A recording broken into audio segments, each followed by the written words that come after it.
사랑과 은혜가 풍성하신 하나님 아버지, 오늘도 주의 전에 나와 또 기도하고 주를 만나기 원합니다. 하나님 이 시간 찾아오시옵시고 우리가 드리는 이 예배를 통하여서 영광 받아 주시고 또한 우리의 기도를 들어 주시옵소서. 하나님 우리의 어려운 것들, 힘든 점들 주님께서 우리보다 잘 아시오니 주의 선하신 뜻으로 응답하여 주시옵시고 이 시간 위로와 주의 은혜를 경험하고 돌아갈 수 있도록 하여 주시옵소서. 지금부터 끝까지 또 함께 기도하는 우리 성도들의 기도를 들으시옵시고 그 기도에 주의 뜻으로 응답하시오며 우리가 주의 뜻을 깨달아 알고 주님의 뜻을 따라 걸어갈 수 있는 은혜를 허락하여 주시옵소서. 함께 하실 건 믿사오며 예수 그리스도 이름으로 기도드립니다. 아멘. 오늘 함께 보실 말씀 마가복음 2장 13절부터 28절까지인데 오늘은 13절부터 17절까지만 함께 읽도록 하겠습니다. 마가복음 2장 13절에서 17절까지 함께 보도록 하겠습니다. 신약성경 55면에 있습니다. 마가복음 2장 13절에서 17절까지 교독하도록 하겠습니다. 예수께서 다시 바닷가에 나가심에 큰 무리가 나왔거늘 예수께서 그들을 가르치시니라.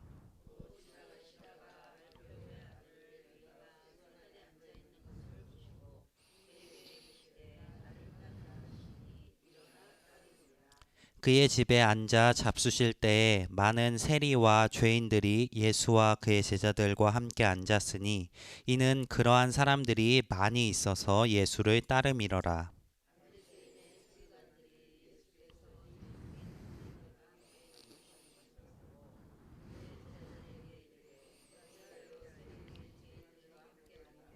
함께 읽겠습니다. 예수께서 들으시고 그들에게 이르시되 건강한 자에게는 의사가 쓸데없고 병든 자에게라야 쓸데가 있느니라. 나는 의인을 부르러 온 것이 아니요 죄인을 부르러 왔노라 하시니라. 아멘. 네, 오늘 본문에 예수님께서 세관에 앉아 있는 레위를 부르시는 장면이 등장합니다. 세관에 앉아 있었다는 것으로 미루어 볼 때 이 레위는 세리였습니다. 당시 이스라엘 민족들에게 세리는 굉장히 안 좋은 취급을 받고 있었습니다. 이 세리는 민족을 반역한 반역자였고 로마에 붙어서 자신의 이익들을 위하여서 민족들을 배반한 사람들이었습니다. 이 사람들은 마치 죄인들과 같이 여겨졌습니다. 이스라엘 민족들은 세리를 죄인 취급하면서 그들과 상종하지 않으려고 하였습니다. 그런데 예수님께서는 이 세리인 레위에게 가셔서 자신을 따르라고 말씀하시고 성경에서 레위의 모습은 바로 응답하여서 예수님을 따르는 모습으로 등장합니다. 네, 이 점을 기억하시면서 이후에 있는 이야기를 살펴보겠습니다. 예수님께서 자신을 따르기로 한 레위의 집에서 식사를 하십니다. 그런데 예수님이 식사하신다는 이야기를 듣고 많은 사람들이 찾아왔는데 성경은 그들을 세리와 죄인들이라고 기록하고 있습니다. 성경 가운데 세리는 주로 죄인들과 함께 묶여서 사용됩니다. 세리가 민족의 반역자로 죄인들과 같이 역임을 받는 사람이었기 때문입니다. 여기서 말하는 죄인들이 누구일까요? 우리 성도님들은 죄인이라고 하시면 어떤 이미지가 떠오르시나요? 마치 도둑이나 강도, 살인자 이런 이미지가 떠오르실 텐데 여기서 말하는 죄인들은 조금 다른 의미입니다. 예수님께서 도둑, 강도, 살인자들의 무리를 모아서 다닌 것이 아니라 여기서 말하는 죄인들은 종교적인 죄인들이었습니다. 구약의 율법을 어긴 사람들, 근데 그 율법을 어겼음에도 불구하고 이 죄사함을 위한 제사를 드리지 못한 사람들이 바로 죄인이라고 묶였습니다. 제사를 드리지 못하는 이유는 여러 가지가 있을 것입니다. 제사를 드리기 위한 재물을 마련할 돈이 없었다거나 아니면은 제사를 드리기 위해서 그 성전에 찾아갈 수 없는 사람들이었을 것입니다. 그래서 조금 다른 말로 표현한다면은 종교적으로 소외받는 사람들이 바로 이 죄인들이었습니다. 이 종교적으로 소외받는 사람들, 또 민족적으로 반역자로 여겨지던 세리들이 지금 예수님께서 계시다는 이야기를 듣고 예수님과 함께 식사하기 위해서 나아왔던 것입니다. 그런데 이 모습을 바라보면서 바리새인들이, 또 바리새인들의 서기관들이 의문을 제기합니다. 예수님이 왜 세리와 죄인들과 함께 식사하시느냐 하는 의문입니다. 이 의문을 제기하는 게, 우리가 지금 이 의문을 제기한다는 이야기만 들으면은 왜 갑자기 이런 의문을 제기하지 하는 생각이 들 수도 있지만, 율법적인 입장에서 당연한 의문이었습니다. 왜냐하면 이 죄인들 그리고 세리들은 부정한 사람들이었기 때문입니다. 구약의 율법은 그 율법을 지키지 못한 자들을 향해 부정한 사람이라고 표현합니다. 그들에게 하나님께 순종하지 못해서 죄가 있기 때문에 그들은 부정한 사람으로 여겨졌습니다. 그런데 이 부정이 굉장히 또 위험한 게, 이 부정한 자들과 접촉하는 사람들을 부정하게 만들었습니다. 대표적으로 우리 복음서에 등장하는 혈루병을 앓고 있던 여인, 이 여인이 온몸을 옷으로 싸매고 다닙니다. 자신이 만약에 다른 사람들과 접촉하여서 그 사람들을 부정하게 만들지 않기 위해서 자신의 몸을 감싸면서 다른 사람들과 접촉하지 않으려고 했던 것입니다. 그런데 이 죄인들과 함께 모여서 앉아서 식사를 하신다는 것은 지금 종교적으로 떠오르고 있었던 예수님이 이 부정한 자들과 함께 먹는 그 부정한 자리에 처한 것을 바라보면서 바리새인들이 의문을 가지는 것은 당연했던 것입니다. 이 의문에 대해서 예수님께서 이렇게 대답하십니다. 오늘 함께 읽은 17절 말씀에서 두 가지로 대답하시는데, 첫 번째로 건강한 자에게는 의사가 쓸데없고 병든 자에게라야 쓸데가 있다. 예수님께서는 이 세리와 죄인들과 함께 식사하시면서 이들이 병든 자이기 때문에 의사가 필요하다라고 이야기하시는 것입니다. 원래 율법은 가난하고 소외된 자들을 돌보라고 가르치고 있습니다. 원래는 종교 지도자들이 이 가난한 사람들, 죄인들을 돌봤어야 했는데 그것이 이루어지지 않고 있었던 것이 예수님 시대의 현실입니다.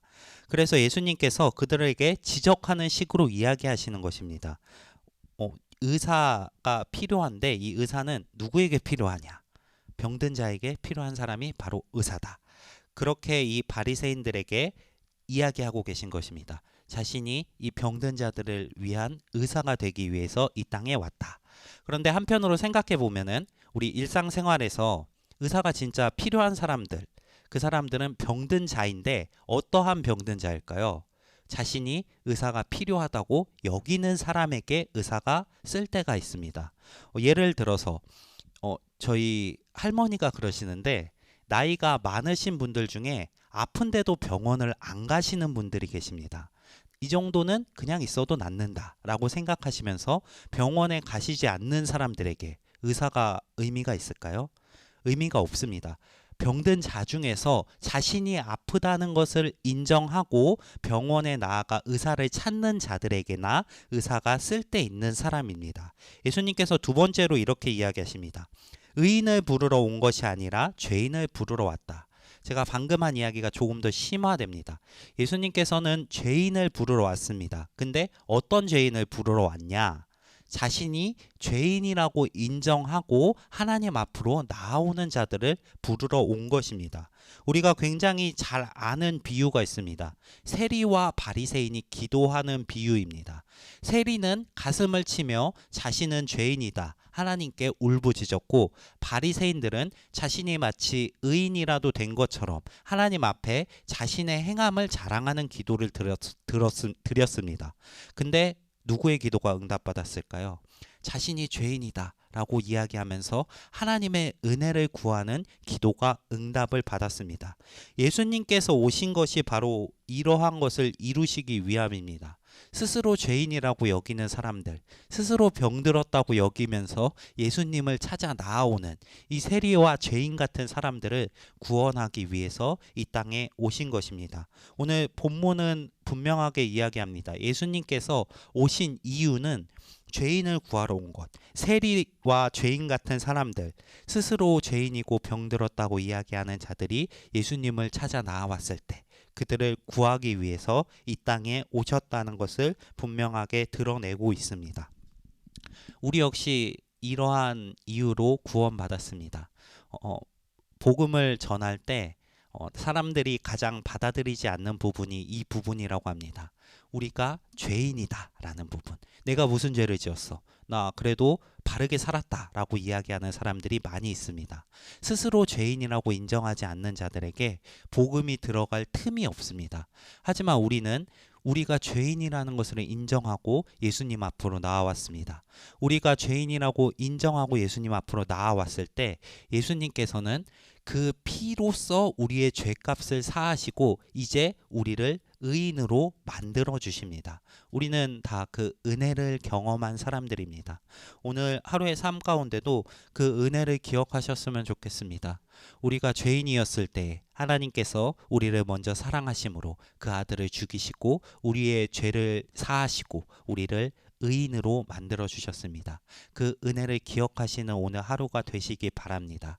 그리고 나아가서 이제 죄인이 아니라 의인이시라는 것을 기억하시면서 죄 가운데 거하지 마시고 의인으로서의 삶, 하나님의 말씀을 따라 살아가는 삶을 살아가시는 우리 성도님들 되시기 바랍니다. 네, 오늘 말씀 기억하면서 두 가정 위해서 기도하겠습니다. 먼저 황선웅 집사님 가정, 갑절의 영광, 또 더욱 성숙된 믿음, 배의 11조, 자녀 건강, 자녀들 앞길 축복 위해서 기도해 주시기 바랍니다. 또 김근점 집사님 가정, 예수님과 동행하실 수 있도록 하나님께 감사하고 끊임없이 기도할 수 있도록 기도해 주시기 바랍니다. 그리고 각자 가지고 나오신 기도 제목들 가지시고 또 환우들 위해서, 교회 위해서, 교회의 사역들 위해서, 또 우리나라를 위해서 함께 기도하며 나아가겠습니다.